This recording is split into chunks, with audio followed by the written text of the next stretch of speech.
இங்கே வந்தபோது ஒரு அன்பர்கள் நான் கேட்டேன், இதனுடைய வரலாறு சொல்லுங்க. அவர் சொன்னார், துர்வாச முனிவர் யாகம் பண்ண போது வருணனாகிய மழைக்கடவுளுடைய மகன் பாரதி பாருங்க, அதாவது அப்பா பேர் வந்து நீளமா குறிச்சா அது வடமொழியில தத்தானந்த நாமம்னு பேர்.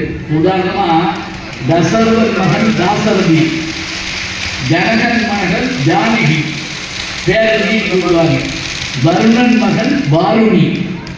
அவன் வந்து என்ன பண்ணிவிட்டா, அந்த யாருக்கு எழுதிட்டான், துர்வாசனுக்கு சும்மாவே கோபம் வரும்.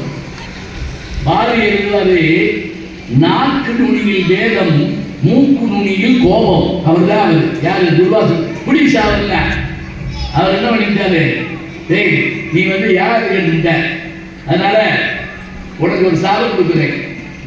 நீ ஆடு தலையா இருக்கட்டும், உனக்கு உடம்பு யானையா இருக்கட்டும்.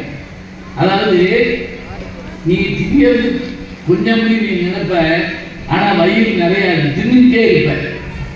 ஆடு தலையாகவும் உடம்பு யானையாகமாக இருந்து நீ சாபத்தோடு அடையினாரு. அந்த சாபம் நீங்க அவற்றை வேண்டிக்கிட்டான். அதன்படிதான் என்னாச்சு அப்படின்னா, அந்த வர்ண தீர்த்தத்தில் போய் நீராட்டினா, இங்கே சூரிய தீர்த்தத்தில் நீராட்டினா அவனுடைய சாபம் தொலைந்தது. அதனால் இதுக்கு திரு ஆடாணி. திருவாடாணை என்ன, ஆடு தலையாகவும் யானை உடம்பாகவும் இருக்கின்ற திருவாடாணை. சரி, அவர் சொன்ன ஒரு பேரு வந்து, ஆமா அவர் சொன்ன ஒரு பேரு ரமணன். அதுவே கேட்க மகிழ்ச்சியா இருந்தது. சரி, இப்ப நீங்க வரலாற்றுக்கு வாங்க. இந்த ஊருக்கு என்ன வயசு இருக்குன்னு நினைக்கிறீங்க? இப்ப என்னைய கேட்டா வயசு சொல்லுவேன், மதுக்கள்கிட்ட கேட்டா வயசு சொல்லுவோம், இவங்க கேட்டா சொல்ல மாட்டாங்க. ஆமா, இது வேணாம். இந்த ஊருக்கு வயசு என்ன தெரியுங்களா? 2000 ஆண்டு பழமையுடைய ஊர். ஞாபகம், கீழடி இன்னைக்கு எடுத்துக்காட்டுற ஊர்ல இந்த ஊர் ஒண்ணு. என்ன ஆதாரம்? இந்த ஊருக்கான உண்மையான பேர் தெரியுங்களா? முக்கூற்றம் என்கின்ற ஊர் தான் இந்த ஊருக்கான முழு பேர். கூற்றம் என்றால் பிரிவுன்னு பேர், பகுதி. இப்ப எங்க ஊர் பேர் சோழன் தான். வெறும் சோழன் வந்தான், சோழன் உவந்தான் அறவை கிடையாது. வாகனூர் கூற்றத்து சோழாந்தக சதுரவேதி மங்கலம், அதுக்கு பேரு கூற்றம்னு ஒண்ணும் இல்லைங்க. டிஸ்ட்ரிக்ட் தாலுக் ஹெட் குவார்டர் இருப்பாங்கல்ல, அது மாதிரி கூற்றம். இந்த பகுதியை ஆண்டவன் எம்பி என்கின்ற ஒரு மன்னன், குறுநில மன்னன் ஆண்டிருக்கான்.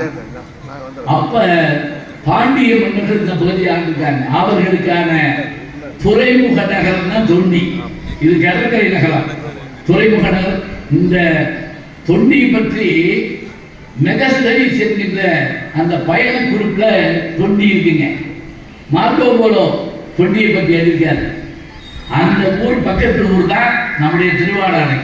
பழைய ஊர், 2000 ஆண்டு பழைய ஊர். இதை ஆண்ட மன்னனுடைய பேரு வேல் எம்பி. இவ்வளவையும் நான் இப்ப சமீபத்தில் 10 நிமிஷத்துக்குள்ள எங்க சேகரிச்சு தெரியுமா? என்னுடைய நண்பர் தொல்லியல் துறை அதிகாரி வேதாசலம் அவர்கள், அவருடைய போன்ல போய் பேசிட்டு இருந்தேன்.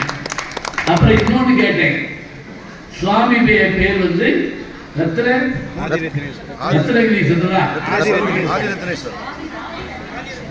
ஆதிரத்னேஸ்வரர், அம்பிகை பேரு ஸ்நேகவல்லி பேரு. சரி, நான் என்ன கேட்டேன்னா, ஆதிரத்னேஸ்வரர் ஸ்நேகவல்லி பேர் இருக்கட்டும், ஆனா இதுக்கான உண்மையான பழைய தமிழ் பேர் ஏதாவது இருந்திருக்கணுமே. திருஞான சம்பந்தருடைய பாட்டுல தேடுங்கன்னாங்க.